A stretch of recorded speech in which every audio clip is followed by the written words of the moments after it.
screen. Okay, hopefully this works. Okay. Presentation.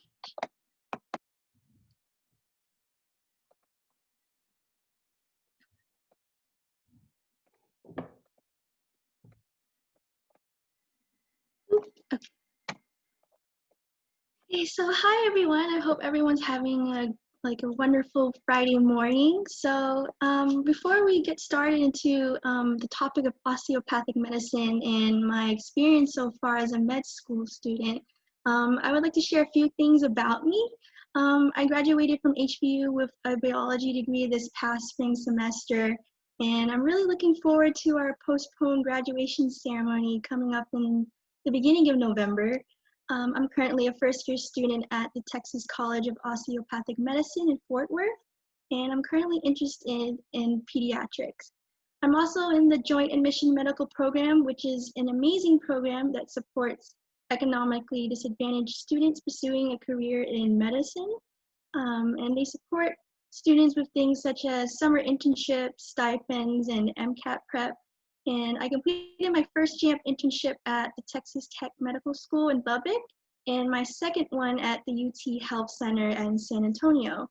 And one of my favorite things that I got from my JAMP internship was dissecting an actual cadaver. So that was a really great experience to have before I started medical school. And I highly recommend that if you are a freshman to look into this program, to apply if you're eligible at the end of the year. And you'll definitely get more information about this probably in the spring from Dr. Fabre. But I'm really happy to answer questions about JAMP at the end of this presentation or through my email. So what is osteopathic medicine? So OM is a distinct pathway to medical practice in the United States. It was founded around the late 1800s by Dr. A.T. Still, who recognized that the medical practices of the day often cause more harm than good. So he focused on developing a system of medical care that would promote the body's innate ability to heal itself.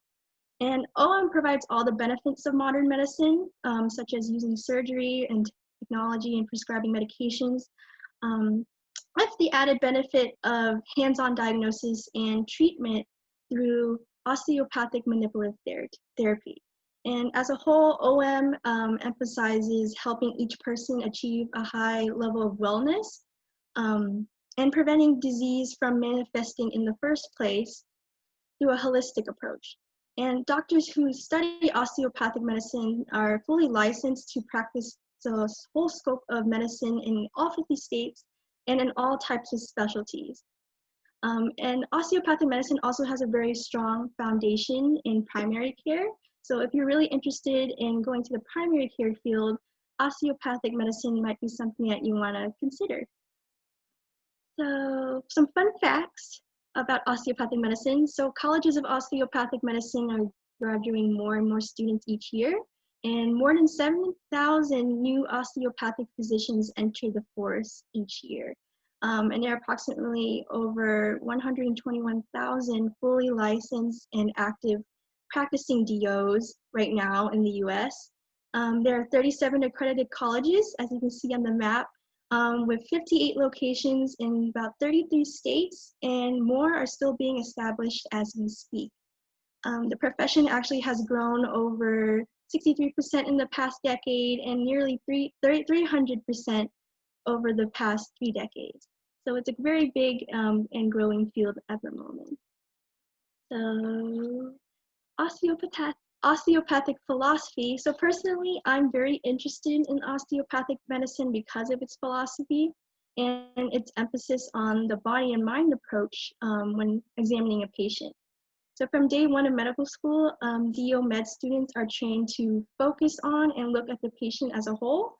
And instead of using a systems-focused approach, DOs use a more of a holistic and patient-centered approach in which they integrate the patient into the healthcare process as a partner before reaching a diagnosis.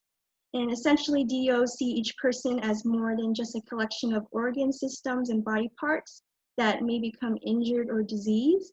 And they consider health or disease of one part of the body and how it will affect other parts of the body, and eventually the person as a whole, and all the social and environmental and other aspects of the human body. They also consider the impact of lifestyle and community on the health of each person, and they really work hard to break down the barriers to maintain good health.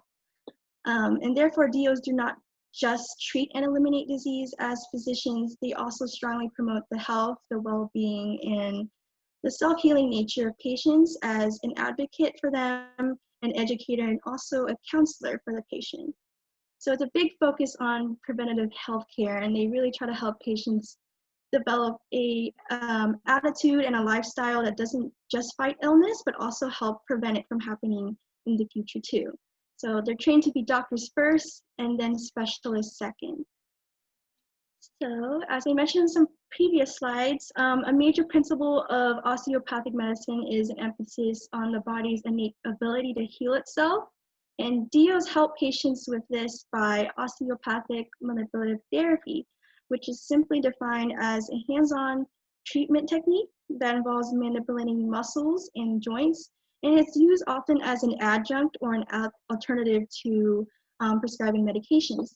And there are about 15 major types of OMT and more than 1,000 individual techniques. I listed about maybe 4 of them on the bottom of the slide there. And many of these techniques are aimed at reducing or eliminating pain or dysfunction and obstruction in the body's proper function and structure so that self-healing mechanisms can play its part in restoring a person's good health. And my experience with OMT so far at TCOM has been really awesome so far. Despite of COVID, I'm really grateful that we've been able to actually come into the lab and been able to safely learn and practice these techniques with smaller groups, of course, and wearing N95 masks. But OMT is really good at helping students better understand how injury and illness in one part of the body can definitely affect another part of the body. And this really provides you a way when you come out of practice to offer your patients with other medical components of medical care, the most comprehensive care you can provide to your patient. And one of the cool techniques that I have learned so far to perform this semester is one called high velocity, low amplitude, and it also stands for HVLA. And for this technique, you first diagnose the patient and find their joint restriction, that they have the most joint restriction, whichever part of the body they have the most joint restriction. And then you engage that joint restriction in the patient by providing a thrusting motion using your hands through the dysfunctional joint with a short and quick force. And so far, I only have learned how to do this on the thoracic and lumbar spine, but I have a really cool clip of Dr. Mike on the next slide, who is also a DO himself, and he makes awesome medical videos on YouTube, and he shows this technique being done on the cervical spine. So I hope you guys can see this video. It worked fine yesterday, so hopefully it'll work too.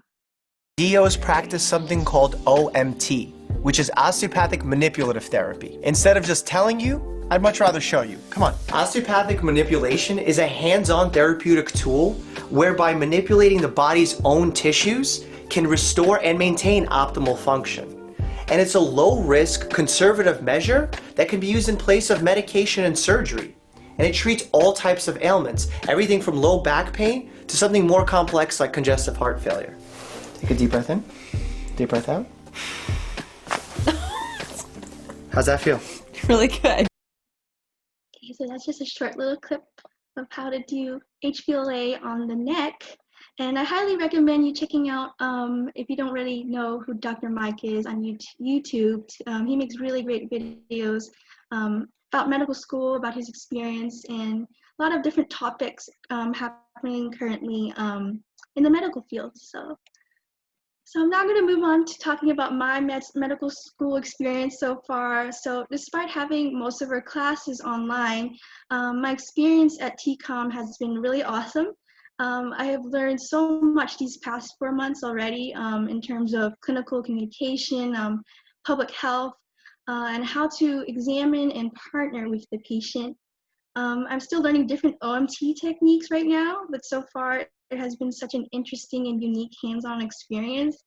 And I have also really enjoyed anatomy, even though it has been one of the more difficult courses. It's really been awesome to see just how complex and amazing the body is. And I didn't realize how complex it really was until you actually go into anatomy and see all the muscles and the nerves and the blood supplies that runs through your body. And it's really cool and really amazing. And TCOM actually has one of the best and nicest anatomy labs in the country. So it's been really great to come in and learn. And we come in often because we have to study for practicals. So it's really good to have that nice learning environment that has like big windows and a big open space for everyone to go in and study on their own and with other people. And the faculty here are really receptive and really helpful, especially in helping us adjust to our first year during a pandemic. And everyone's very welcoming and friendly. The students here are very, very helpful, and help is always around the corner. And so if you ever need anything here, they're always there to provide you the resources and answer any concerns that you may have, especially during this time, because everything is just virtual and it can be very hard to be flexible, but they're really there to help you. And you feel like you're a big part of a big family.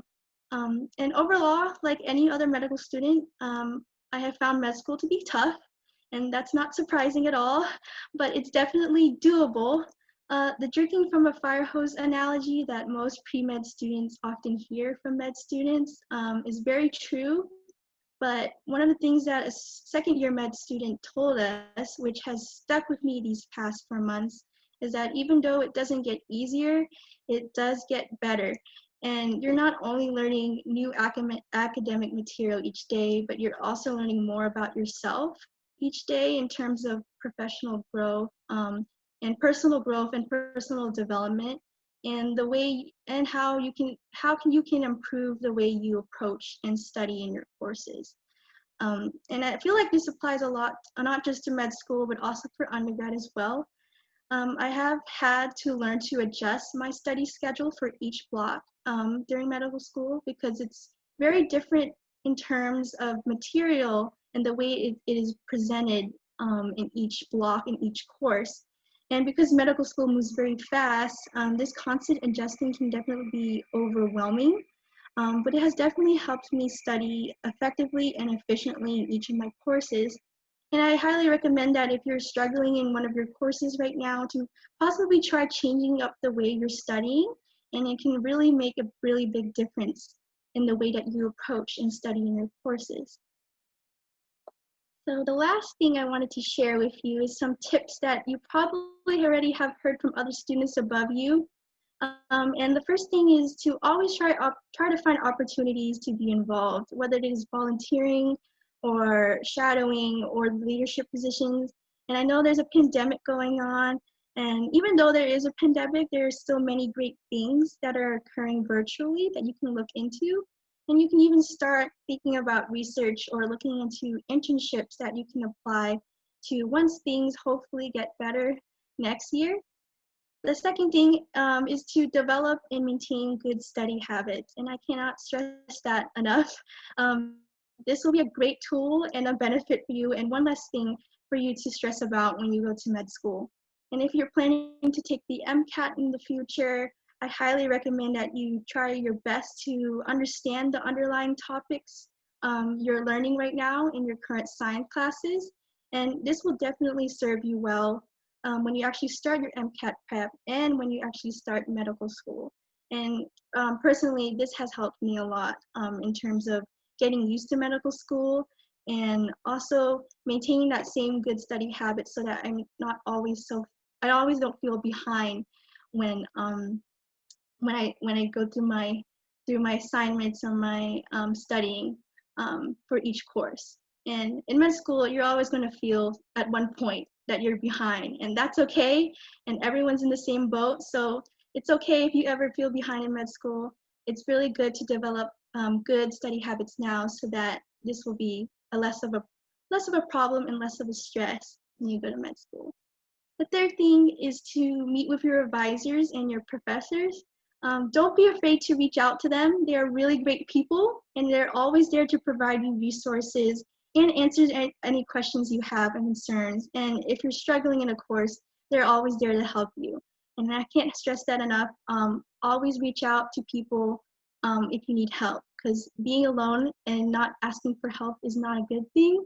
And in medical school, you're always going to ask someone for some advice or for some help. And so always reach out to people, your professor, your advisors, other students above you. They always have great advice, and they will definitely help you get through anything you need or any questions that you may have. And the last thing is to always remember to take time out of your busy week to do things you like outside of school. As a med student, this is always challenging because you're always busy and you always feel like you're behind on academic material. But it's okay to take a day off to focus on your health and your well-being, and it decreases the chance of you getting burnout, and it really helps you study better overall. So I highly recommend that you practice doing this now so that in med school you actually can find a day where you can take a day off just to relax. And a lot of students do this. Medical students always say to take a day off, find a day that you do nothing, you don't worry about anything about school, and it really helps you study better in the end because you're really resetting your mind and relaxing. So it decreases the stress and it decreases your chance of burnout. So thank you. I know it's been kind of a short presentation, but I'm now going to open the floor up for any questions, or you can email me your questions to my email I have here. And I wish you all the best of luck on your studies at HBU and whichever path you are going to take after you graduate. So thank you, everyone.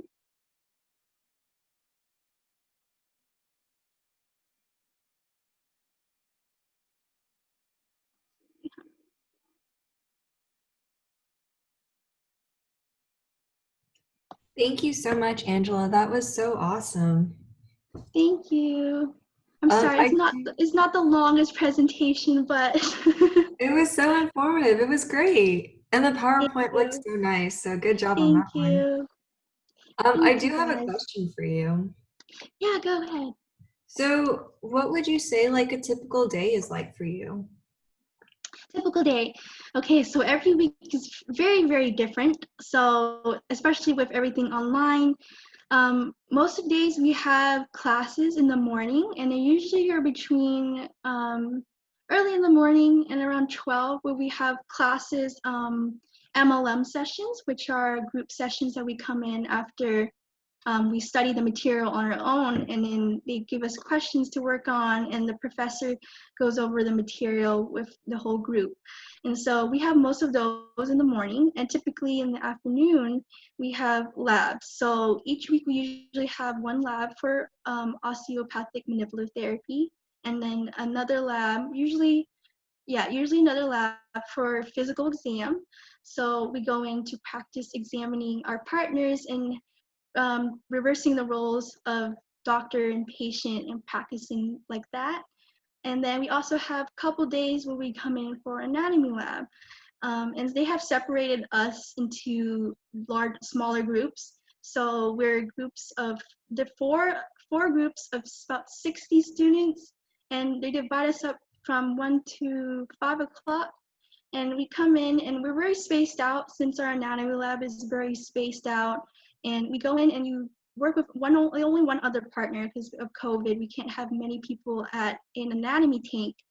And you work on anatomy, you work on your objectives, and then if you have an exam coming up, you can always come in during the weekend and sign in with your badge and study for your anatomy practicals and stuff. And so usually every week it's similar like in that format, and sometimes we also have clinical communication classes where we have interviews with standardized patients, obviously virtually this year. So that has been great. We have done about like 5 interviews already, and we have our official OSCE, or our actual graded interview, coming up at the end of, I believe, November, near the beginning of December. So that should be fun. And I think they're going to be moving that maybe to on campus. So hopefully that's going to work. But usually having standardized patient interviews online is still great. You still get to see the patient, and you're still also being graded on how you're communicating with them and how you're partnering with them and providing them the information they need to maintain their good health. So yeah, that's how a typical week goes. It changes. It, like I said, it changes every week because there's such different material and stuff. And ever since we started our anatomy blocks, it's been really pretty consistent in the way it's been done. We didn't start anatomy until like maybe 1 month after we started. So because we had molecular biology for the first block, and then we started with musculoskeletal for anatomy in around September or August or September. So that's how a typical week usually goes.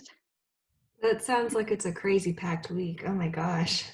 It does, and it's really, you don't get used to it at first because it's obviously a lot to pack in, and everything's being thrown at you at such a high pace, and it can definitely be overwhelming, but you'll get used to it. It's definitely a learning process, and you're definitely learning how to manage everything as you go through, and everyone around you is going through the same thing, and everyone's there to help you get through it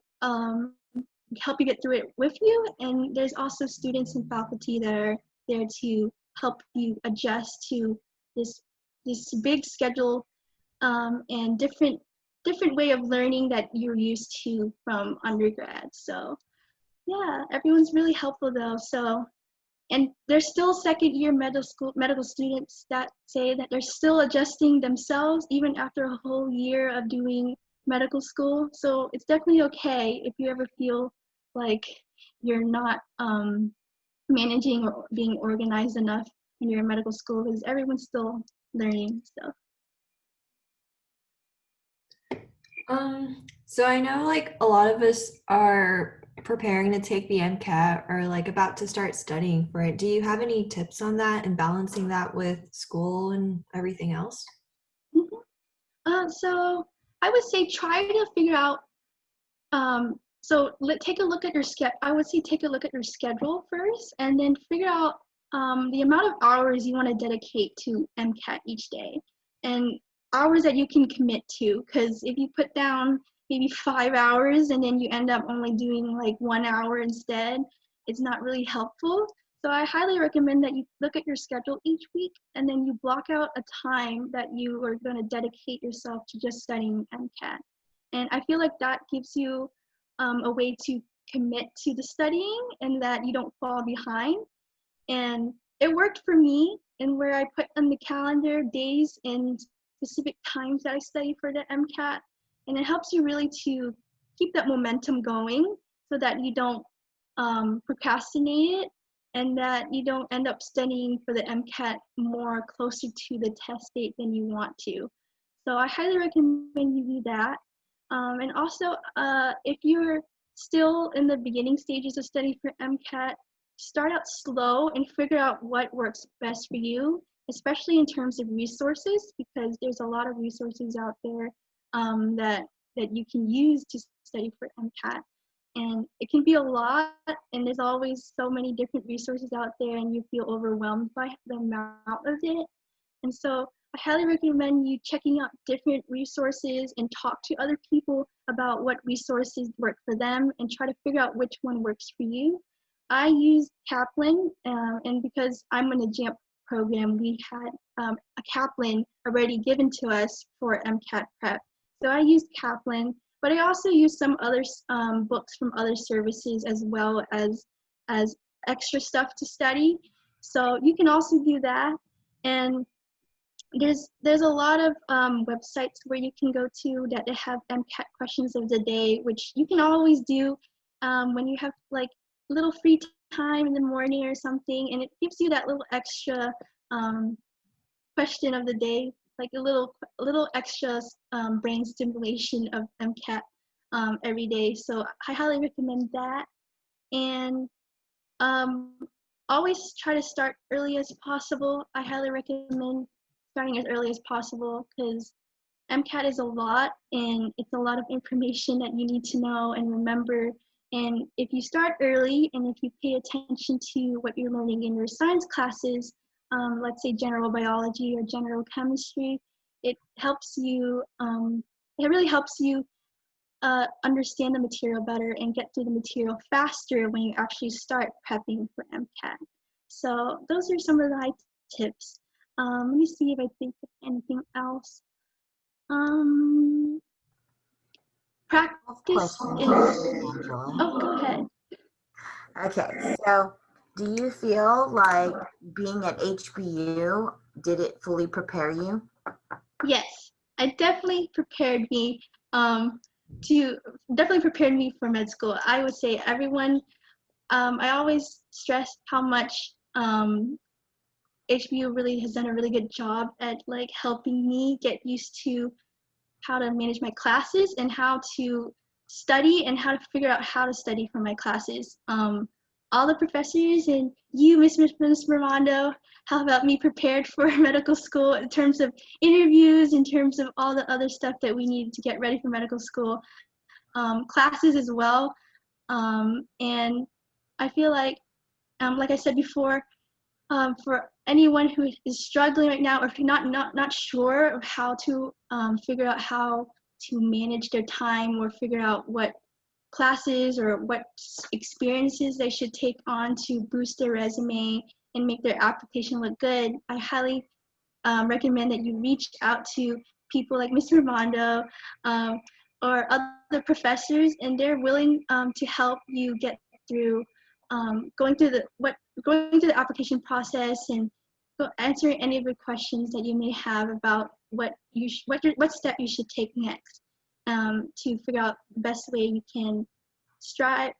you can do really well on your interviews and stand out in interviews from other students. So So I do you agree that, with what me and Dr. Fabre share with the students about the earlier they submit their applications, the better, and their yes. chances are better, and that you really do need to have all those aspects outside of academics when it comes to leadership experience Yeah. and healthcare experience, as well as getting to know your professors.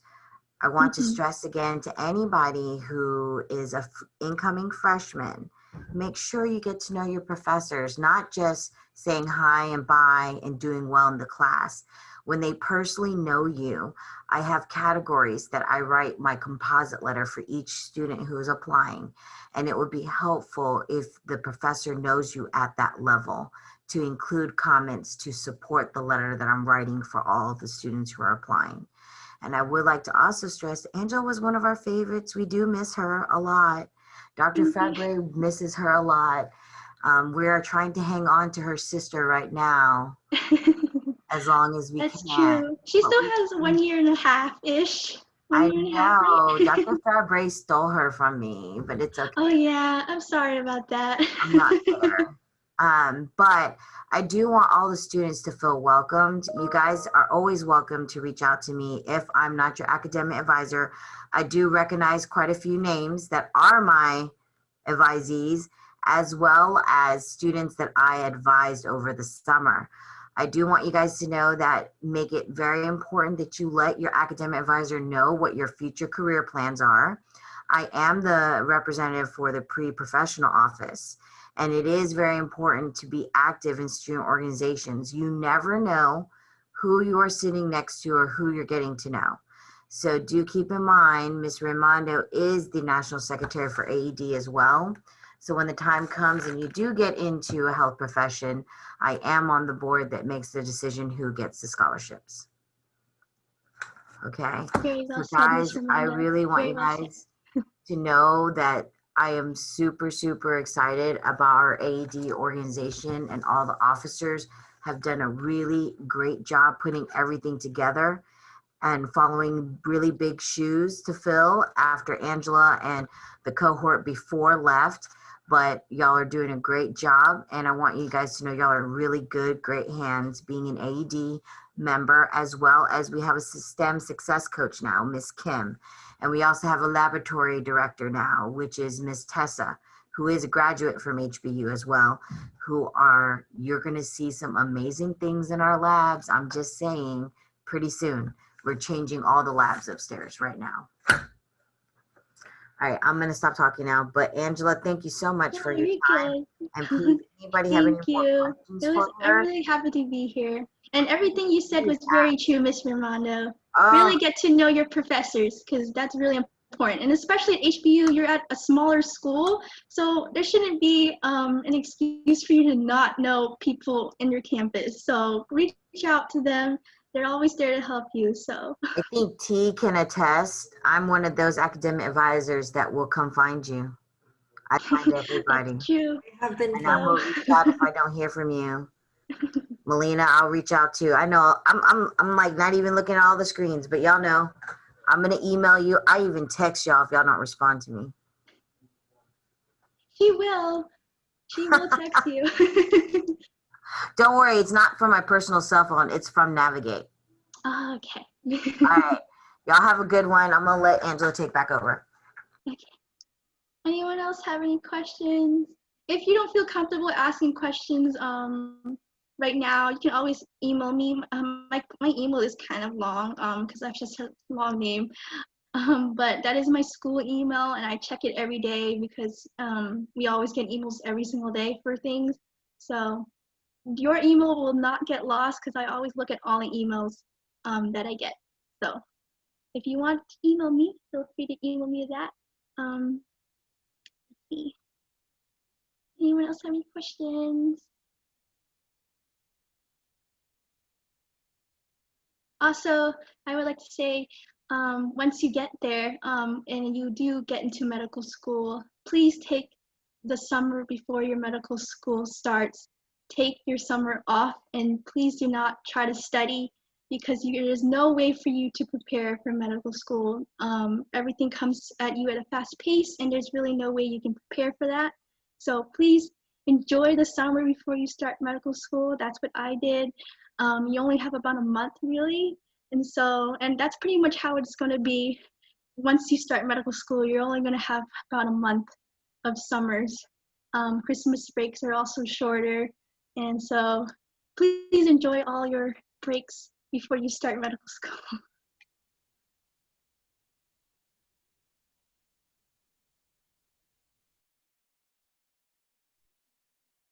Anyone else have questions?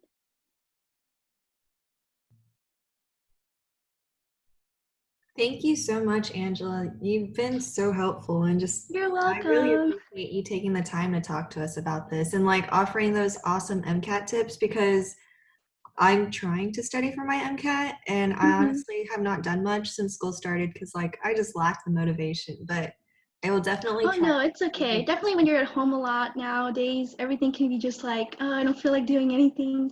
But I also highly recommend for also another great MCAT tip is to use an Excel sheet so that when you actually practice different passages and different test practice questions, you can keep track of the questions that you missed, and so that when you go back to that list, you can always go back to different topics that you may be struggling with, or if you're missing more questions in a certain area, you can go back and review more in that subject area so that you can do better. So that's another tip I just thought of. So try to do like a Excel sheet or however you organize your notes, and organize questions that you miss and topics that you need to work on. And that really helps you keep track of what you need to review and what subjects that you don't really need to review more of. So yeah. I will definitely You'll try do that. great. Thank you. Just there's a lot of different ways you can do it. So, but I believe in you guys. So don't worry. It's very scary at first because it's such a different exam, especially different from SATs and ACTs from high school. So it's definitely scary at first, but you'll get used to it. with the timing and stuff. It's a long test, but you will get through it. It's doable. You'll get used to it. I promise you. Oh, is there Well, some people put in chat? Oh, my sister said hello in the chat and I didn't see it. I'm sorry.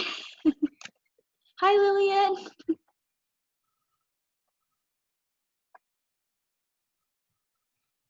Any more questions?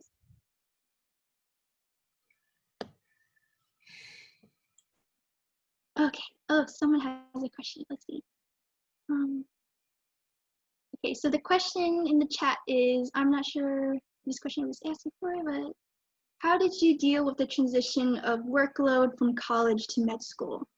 Okay, that's a great question.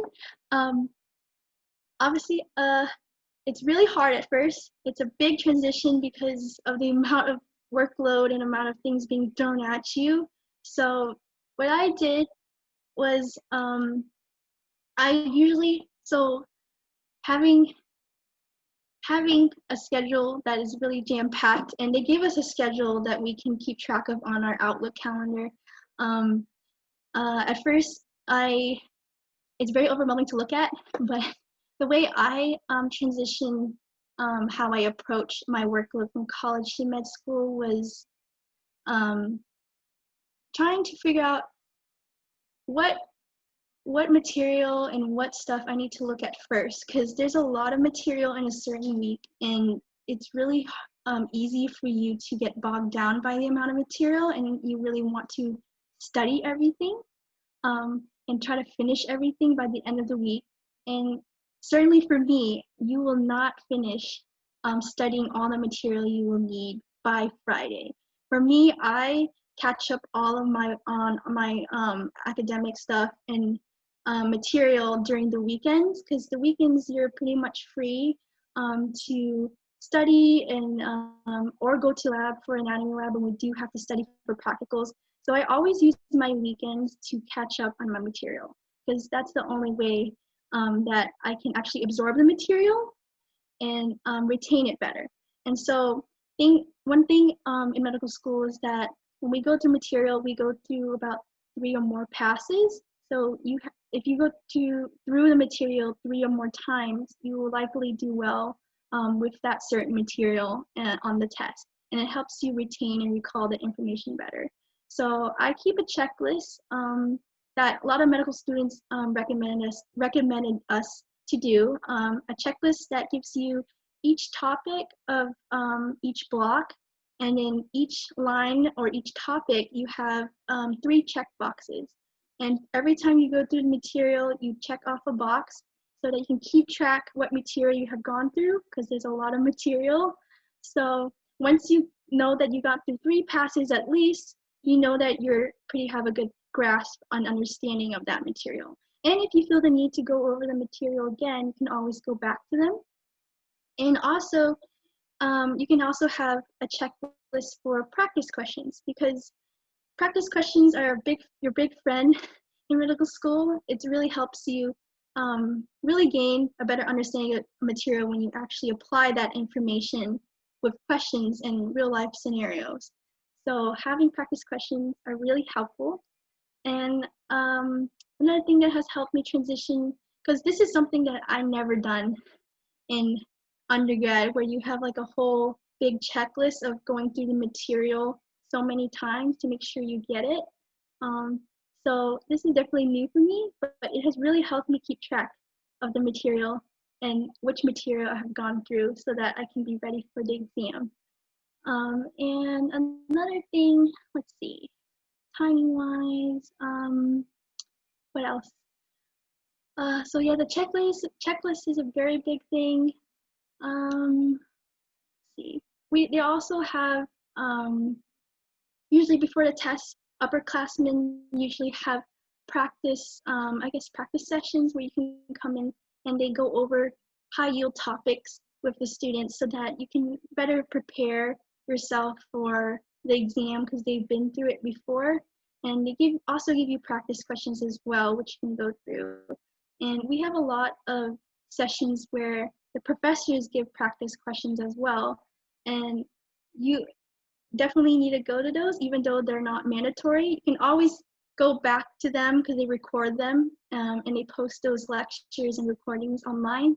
But going to them and actually engaging in the questions that they put in the polls and stuff on Zoom really help you gain the better understanding of the material, like I said, retain it better and recall it better, because in medical school, um, they're gonna give you questions like this as like comprehensive questions on your future tests. So it really serves you well so that you can remember that material on future tests, because you're gonna need to know it anyways when you take board exams in the future too. So highly, highly recommend.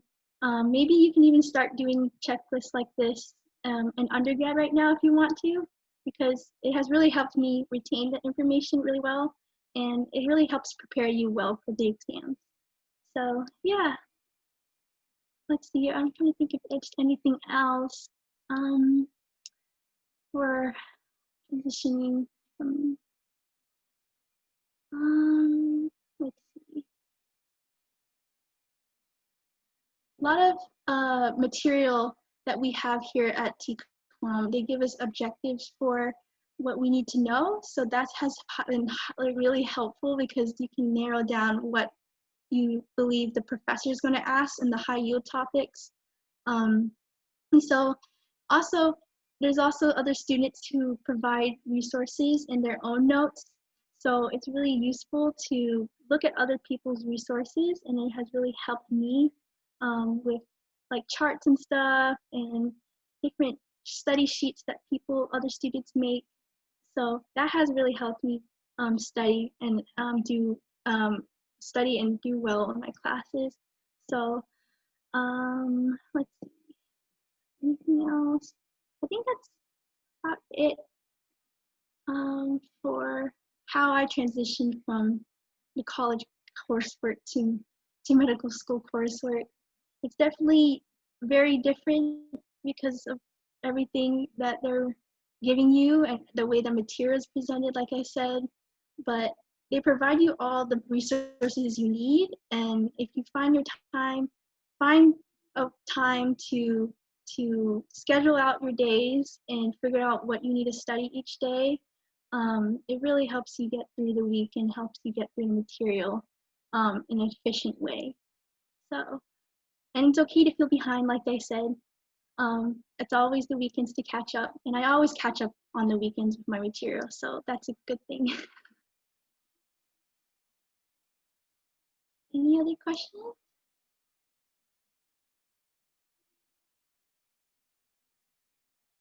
Do you feel that being assigned is beneficial? Yes. So Ms. Raimondo's question was, do you feel that being a science major was beneficial? I think it was beneficial personally to me. I know there's a lot of students out there that that do other majors, and that's really awesome because it makes you really stand out on your application and in your interviews. If you're like doing an art major or a music major, and you end up doing applying to medical school and you're interested in medicine, it really makes you stand out. But for me, being a science major is really helpful because you have that foundation of science classes, like here at HBU, having all the science classes and having those professors and having Miss Raimondo and all your advisors that that you know about the different aspects of science and how to help students on that medical career path really helped me. So having that foundation and having that, I guess, resources to look to and like reach out to easily, because you already know these professors and you already are in the science department in that building often already, it really helps you give a little leg up uh, of helping you get to the next step of your application process and your journey towards medical school. So for me, it was beneficial for me to be a science major, and it can be different for everyone. Not everyone's going to want to be a science major, and that's okay. There's a lot of people who do various different majors, and I know a lot of people here who have done like engineering majors, and a lot of people who have done nursing too, and they're now applying for medical school. and they're in medical school. So for me, being a science major was beneficial. So any other questions?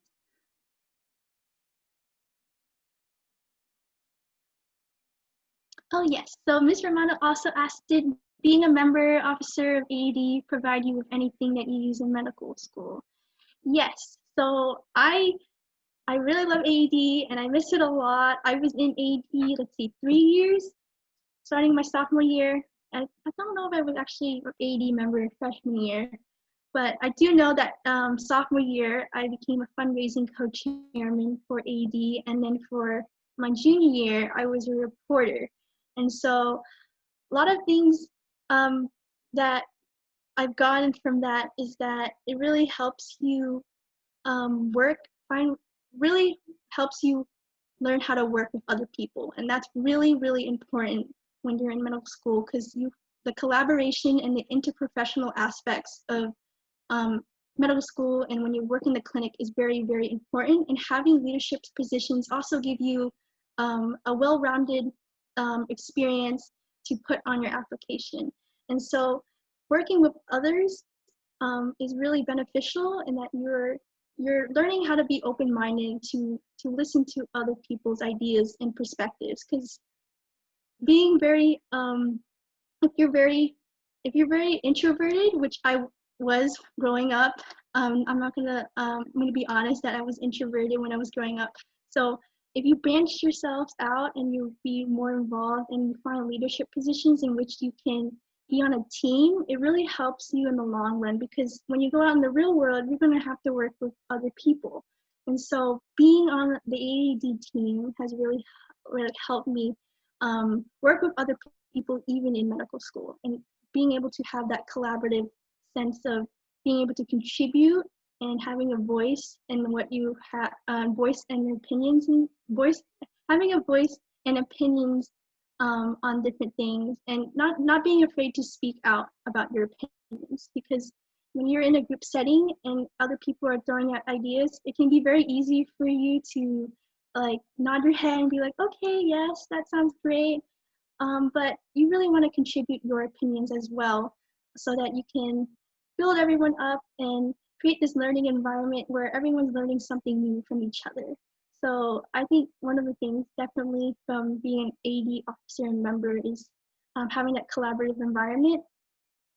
And another thing is that definitely the events and the speakers that AED has are really, really great. And attending all of those gives you a lot more perspective on the medical field, and also gives you experiences that you can put on your application. So AED has done a really great job in the past by providing events, volunteering events, speakers that have come, doctors that have come to talk about their field of expertise. I remember one meeting we had where an ophthalmologist came, and that was one of the coolest meetings ever. He talked about how to do a cardiac surgery, and he actually showed us a video of how to do cardiac surgery, and that was really, really interesting. But it actually made me reflect on what I wanted to do and my interests are, and I'm not into all that surgery and stuff, so being able to see that helps you realize maybe I want to go to this field, maybe I don't, and it gives you a way to reflect on what you really want to do once you graduate and once you pursue your healthcare profession. So that's another thing. And also, let's see, what else has AED helped me with medical school? So it has helped me with collaborative environment, resources to put out resources for experiences, and then for speakers that I can listen to and reflect back on. Let's see, what else? Um, mm,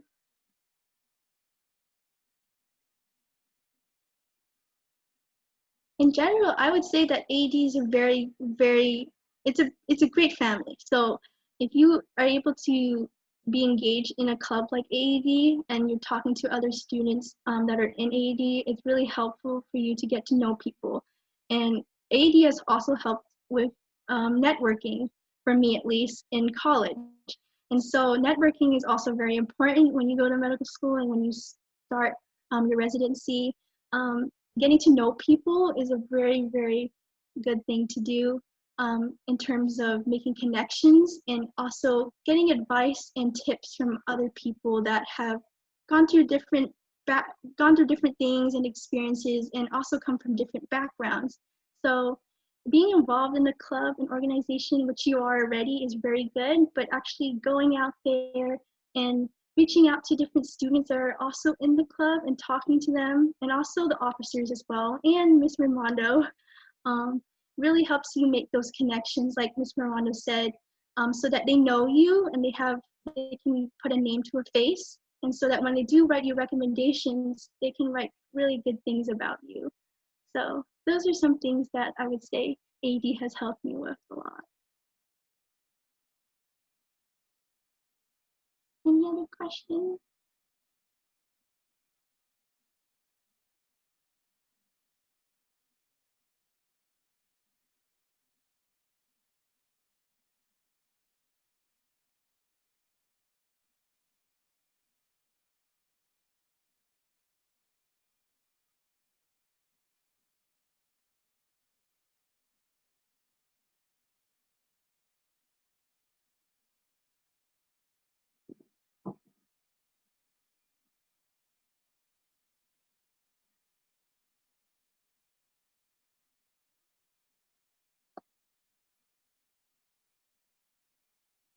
Okay, so Ashley asked, how many times did you take the MCAT? Okay, in terms of practice, MCAT practice a lot, obviously, because you have to practice for the actual exam. So practicing wise, at least nine full-on practice exams before I actually took the actual exam. In terms of the actual exam, I took the MCAT only once because I'm in the JAMP program. And so in the JAMP program, you are required to take the MCAT at a certain point and a certain date. And for JAMP students or students that are in the program, you take the MCAT once, and if you don't meet a minimum score, you get moved to a second round, or you get to take it again for JAMP, and then those students take it again, and then they do interviews. For me, I took the MCAT once, and then we did interviews right after that. So for me, I only took the MCAT once because I'm in the JAMP program, but there's definitely other students who have taken it definitely more than once because they're not in this program. So that's a little bit of one of those factors where you have to be flexible with if you're in the JAMP program, because you only can take it either once or twice. And if you don't make it the first time, you can take it the second time. And if you don't make it the second time, you are unfortunately not in that program anymore. So for me, I only took it once.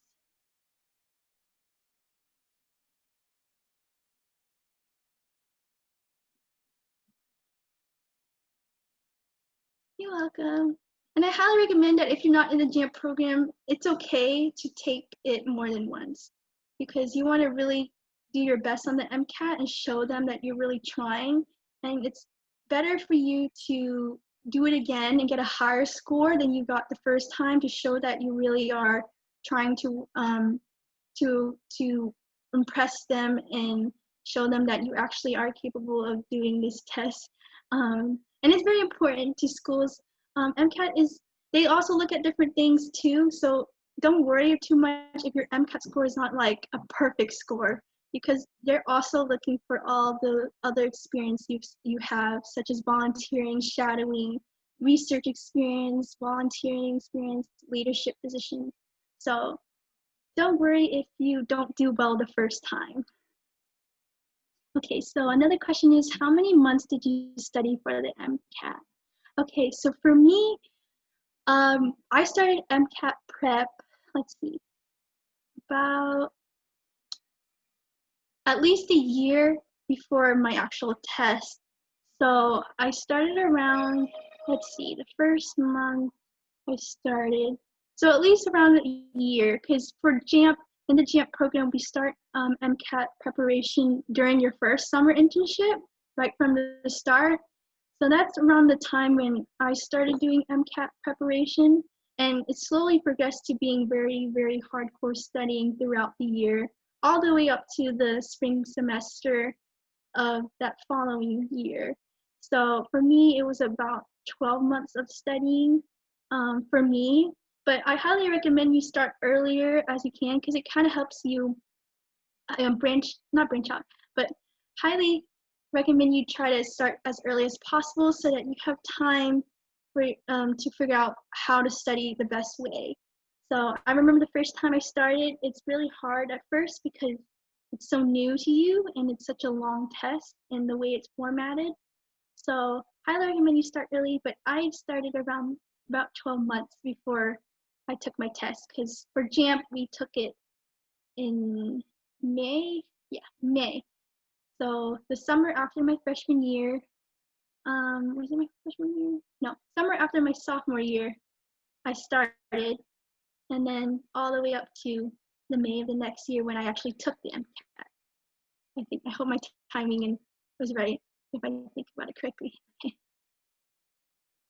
Yes, Ms. Romano just put up the average MCAT score for Texas for 2018. So, but it was about 12 months in which I started studying for the MCAT. So. But I highly recommend you start, if you can, as early as possible. And if you do start as early as possible, it doesn't even have to be very hardcore studying because it's still new. Try to like ease into it, like maybe doing some practice questions or the MCAT question of the day from like Kaplan website or from other resources.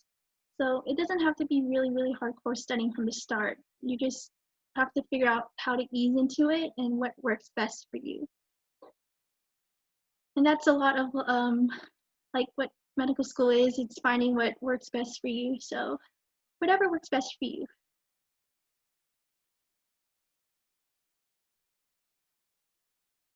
Any other questions?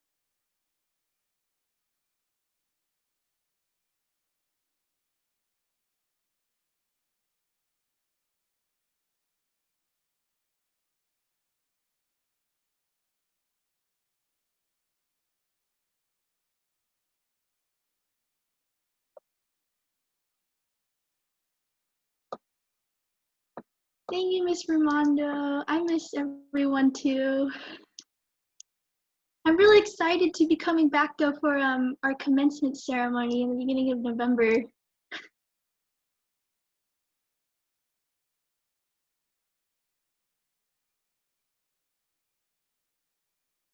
Same here, Angela.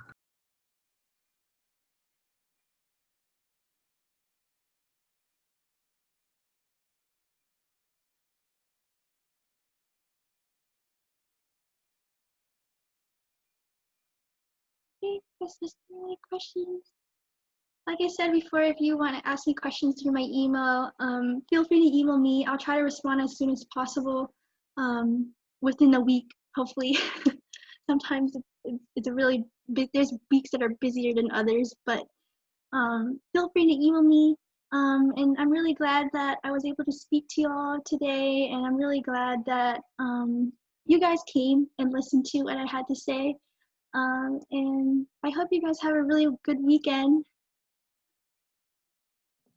Thank you so much for your time, Angela. We really appreciate You're welcome. Yeah, feel free to reach out. Don't be a stranger. I'm really receptive to people when they have questions, and I'm willing to help in the best way I can. So, thank you guys. Good luck with everything. Thank you. Working through it, getting through it day by day. One day at a time. Yep. Thank you, everyone.